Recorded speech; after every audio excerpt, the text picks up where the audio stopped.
अस्सलाम वालेकुम, welcome back to my channel. Previous video में हमने देखा था कि इंटर वीलन क्या होती है और इंटर वीलन की कॉन्फ़िगरेशन किस तरह की जाती है और बोथ डिपार्टमेंट्स किस तरह कम्युनिकेट करते हैं आपस में। नाउ इस वीडियो में हम देखेंगे कि DHCP सर्वर क्या होता है और उसकी कॉन्फ़िगरेशन क्या होती है। सबसे पहले हम चलते हैं पीसी की तरफ।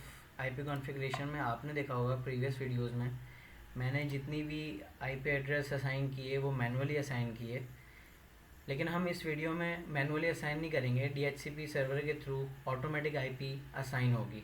वो किस तरह होगी? सबसे पहले हम एक सर्वर ऐड करते हैं अपनी टोपोलॉजी में। उसके बाद इसका कनेक्शन लगाते हैं थ्रू स्विच फास्ट ईथरनेट और इसको हम कर देते हैं फास्ट ईथरनेट 0/24। उसके बाद सबसे पहले हम सर्वर के अंदर चलते हैं, सर्विसेज DHCP। देन यहाँ पे जाके हमें अपने पूल्स क्रिएट करने होंगे जो हमें आईपी प्रोवाइड करेंगे। सबसे पहले पूल 1 या VLAN 10 के नाम से इसको पूल नेम बनाते हैं। देन इसका डिफ़ॉल्ट गेटवे VLAN 10 का हमारा था। प्रीवियस वीडियो को देखते हुए ही आगे कंटिन्यू कर रहे हैं। 192.168.10.1 DNS सर्वर 8.8.8। देन आईपी जो हमारी स्टार्ट होगी वो होगी 192.168.10.10 से। हमारी जो आईपी एड्रेसिंग असाइन होना शुरू होगी वो 10.10 से स्टार्ट होगी। देन इसका सबनेट मास्क और इसके मैक्सिमम होस्ट जो आईपी प्रोवाइड कर सकता है सर्वर वो 50 होंगे। दैन इसको हम 50 के अलावा भी रख सकते हैं, 20 भी रख सकते हैं, 10 भी रख सकते हैं। दैन इसको हम ऐड कर देते हैं। इसी तरह हम अपना VLAN 20 भी बनाएंगे। VLAN 20 का एड्रेस था हमारे पास 10.20.1। इसी तरह इसकी आईपी स्टार्टिंग जो होगी वो 192.168.20.10। इसके भी यूज़र्स मैक्सिमम यूज़र्स 50 रखेंगे। दैन ऐड करेंगे। उसके बाद सर्वर को ऑन कर देंगे, सर्विसेज इसकी ऑन हो जाएंगी। दैन उसके बाद सबसे पहले हमें राउटर के अंदर जाकर आईपी हेल्पर एड्रेस असाइन करना पड़ेगा, जो कि हमें इसलिए असाइन करना पड़ता है कि उसका पर्पज़ ये होता है कि वो राउटर के थ्रू जो एंड डिवाइसेस होती हैं उसको आईपी असाइन करने में मदद करता है और ये बहुत ज़्यादा इम्पोर्टेंट होता है। इसके बगैर आईपी असाइन नहीं करता DHCP सर्वर। राउटर के अंदर चलते हैं, enable configure terminal.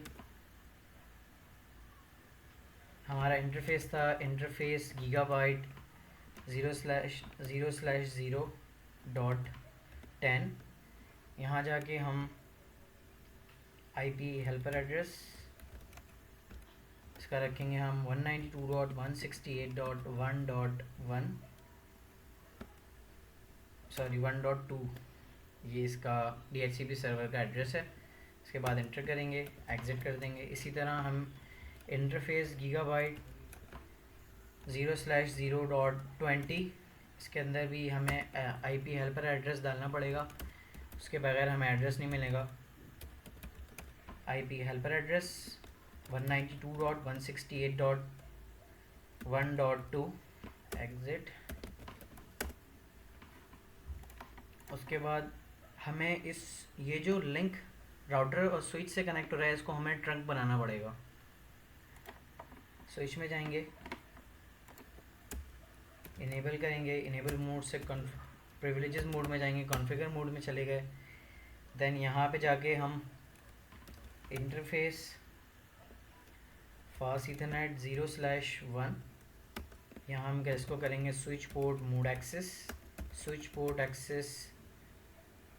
Port mode trunk कर देंगे। देखें इसका लिंक ऑन हो गया है, स्टेट चेंज हो गया, डाउन से अप हो गई है।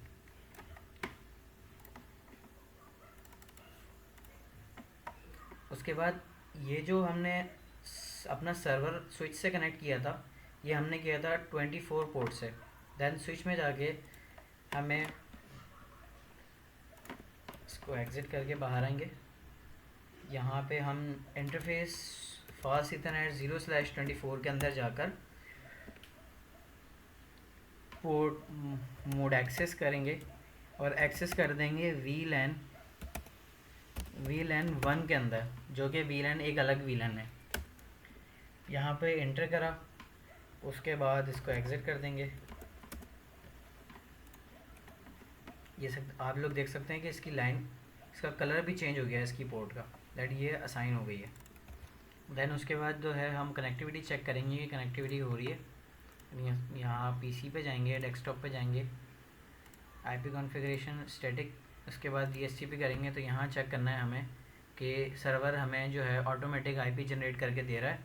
इसी तरह आप लोग ये देख सकते हैं कि सर्वर ने हमें खुद ऑटोमेटिक आईपी जनरेट करके दी। देन हम PC 2 पे चेक करते हैं, साइन हो गई DHCP रिक्वेस्ट सक्सेसफुली। इसी तरह हम VLAN 20 पे जाएंगे, PC डेस्कटॉप आईपी कॉन्फ़िगरेशन में जाके ये देखें DHCP पे क्लिक किया था मैंने। देन उसके बाद आईपी ऑटोमेटिक असाइन हो गई। इसी तरह PC 4 desktop IP configuration static करके DHCP करेंगे तो ऑटोमेटिक आईपी असाइन हो जाएगी। इसी तरह ये सक्सेसफुली हो गई है। ये इस तरह DHCP सर्वर काम करता है, ऑटोमेटिक आईपी जनरेट करता है। तो ये थी हमारी आज की वीडियो। आप लोगों को अच्छी लगी हो तो काइंडली लाइक करें, सब्सक्राइब करें, दोस्तों के साथ शेयर करें। Thank you.